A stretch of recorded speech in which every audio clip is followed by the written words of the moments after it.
Hey, what's up guys? So hari ni kita nak buat daging black pepper. Jom kita start. Okay, first kita gaul 300 gram daging dengan garam sikit. Lepas tu gaul dengan 3 sudu black pepper sauce. Lepas tu kita perap lah dalam setengah jam macam tu. And then kita pun goreng. Goreng tu api slow je, tak payah kuat-kuat pun. Biar relax je. And then kita masukkan 2 inci halia, 3 ulas bawang putih, 1 sudu sos tiram, setengah sudu black pepper dengan sedikit lagi black pepper sauce. Yang ni pun aku tak tahu apa masalah botol ni, tak nak keluar. Okay, and then kita masukkan setengah biji bawang holland, bell pepper dengan broccoli, and then air sikit. Lepas tu masukkan air tepung jagung. And then dah siap lah.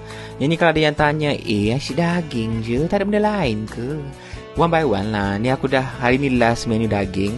So next one kita tukar lah, tengok lah apa itik ke kerbau ke yang mana ada. So itu sajalah. Selamat mencuba.